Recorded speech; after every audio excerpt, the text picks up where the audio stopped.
Good morning, this is Joanne in Colorado. I'm out here on a relatively cool morning, which is kind of nice after all of the really hot ones we've had. Just watching for some hummingbirds. I made a few little squeaks and a hummingbird just popped its head up over the fence over there to the right. Not quite to the shed. I don't know if it's building a nest over there or not. They got a cat there though. I wish it'd be a little safer and a little higher off the ground, but maybe it's just looking for bugs and spider webs to build nests. Anyway, I've tried to move all my flower pots so that the hummingbirds could see the flowers they like on the outside, all along there. And so anyway, I have all of these flowers. Sorry, somebody's sending me messages while I'm trying to video, so I can't see what I'm videoing. Anyways, I try to set all the flowers so that I can sit here in my morning spot and watch the hummingbirds come to their hot lips, and the vermilion air, and the rocket is the blue and black and blue, which turns purple. Salvia, some rock and red salvia, and hot lips. This is a sage. Most hot lips are salvias, but this is a sage, and it looks just like the others, and the hummingbirds seem to love them all just the same. So a lot of plants are sage. A lot of sage plants hummingbirds really like. I'll take you for a quick look at the flowers that I have set out there. And I had the opportunity to go to a greenhouse that was having a 40% off sale. This time of the year, some of them like to clear out the flowers. So I got this fuchsia and this fuchsia, and let's see, this one has the purple flowers inside. And I make a hanging basket that I put right out in my front. It's got lots of flowers. Right out my front window, because it's a shady spot and hummingbirds love these.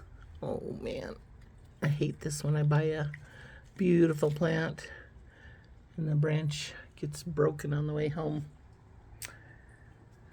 We're trying to get them out of a tangled up mess of plants, but I have this right here is my Mexican. A lot of this is this Mexican flag vine.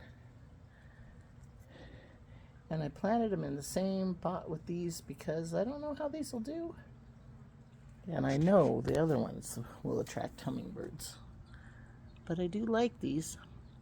They're a pretty flower. Anyways, I have, oh, it was shady and you get great pictures in the shade, but I had an elephant ear in there that I dug out, so now I gotta get some more dirt in there quick. But these are salvias, and one of those vines is climbing out of the middle of them, which will choke the life out of that, so I need to untangle it and get it planted in a pot with something I can climb on. This is another sage, hot lips, and these will be this one right here with the little, I don't know, bud out. In the top is gonna be red bubblegum supertunia. This right here I believe is hyssop or agastache. And these are gonna be My bees, well, gonna be. These are bees balm. They are gonna be very vibrant red, and hummingbirds can't resist them. Here's some more of my red. I have a hyssop plant down there. And let's see.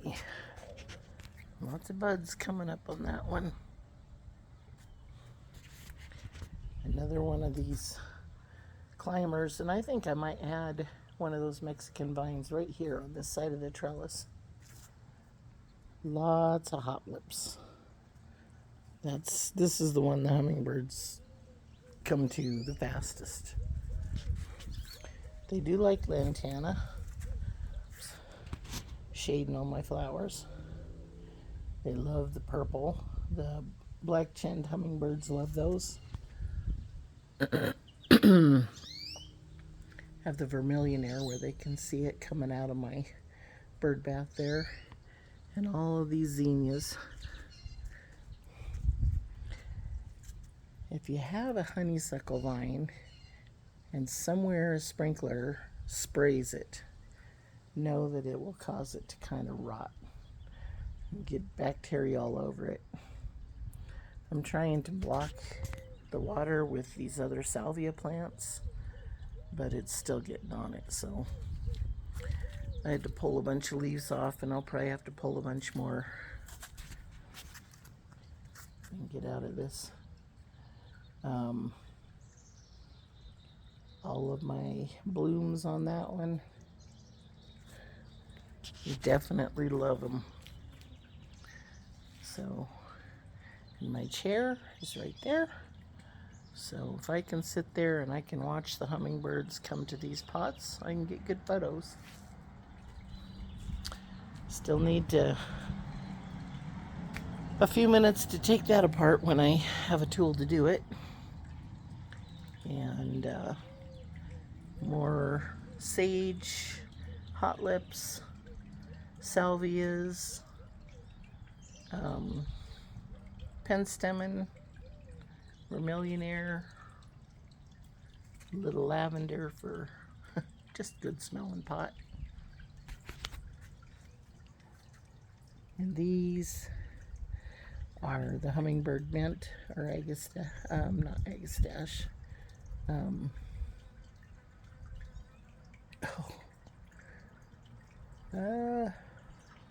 Hyssop, sorry. Boy, I tell you, head was just lost there for a minute. Hummingbird bath, bunch of salvia behind it, and a bunch of petunias that are coming up in that pot from last year. Some lavender down there. This is all bees balm. The wind has been wreaking havoc on it, and I need to get some sticks for support in that. And all of these zinnias, some more salvias, whole bunch of salvia. I need to thin it, but I hate to throw them away. My elephant ears are really taking off. All of this down here is catmint, and it just keeps coming up every year in a bigger pot. So I planted a bunch of it. Well, a bunch of it came up in my bees balm pot. So I figured maybe it would help it, stabilize it, hold it together. There's some petunias coming up in here. Supposed to be a trumpet vine. I don't know if it'll work. I did put some more of the Mexican flag vine down there. I figured I'd let it climb. I think I've got some morning glories, the real kind, not just the weeds. My penstemon bloomed and needs to be all trimmed back. And yeah, I think this is what happens when honeysuckles get sprayed with sprinkler systems. It's just looking sad. It has so many blooms on it, It would be so nice if it would just, yeah. Just got to keep the sprinkler from spraying on it. That's all. Because it is definitely doing it. If I can get that taken care of, I'll have a whole bunch of healthy looking flowers. There's a couple salvias in here, but most of this is all the hummingbird mint. These are Veronica that are starting to bloom. And I have more on the outside of the yard, but for now, I'm gonna say good morning and thank you for watching. And as these flowers start blooming, by the time these bees balm bloom in the next week, I would say we'd be very close to having a whole bunch more hummingbirds, because they come somewhere around the first week of July, and they stayed last year through October. Not all of them, but I still had hummingbirds through October. So at least I'll get July and August, and maybe September, as long as they don't mess up their food. Or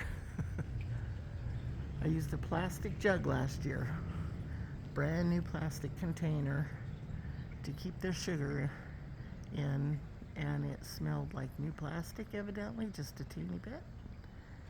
And that was enough to make them not like their sugar water or nectar. And a lot of them started feeding elsewhere. They'd come for the flowers a few times, but as far as hanging out in the yard nonstop, I lost about 20 of them a day that I would have normally had in my yard at a time. So anyways, hope that helps somebody. They don't like your sugar water, maybe it's the smell of it too, not just the mixture, because I used pure cane sugar and mountain bottled water. So they had the best of the water and the best of the sugar, and it just must have smelled bad. So I couldn't smell a difference, but that was the only thing I did different. And they would get by it, look at it, go from port to port over it, and leave. So, and then they moved on. I know they were in the neighborhood still, but they weren't here most of the day. So once they move on, they will stay wherever they get fed, unless they run out of food there, and then they may come back and check. So you only get so many chances to right that wrong without losing your hummingbirds. So, well, thanks for watching. I'm gonna be quiet now and go see if I can get some hummingbird pictures. Have a great day. Bye-bye.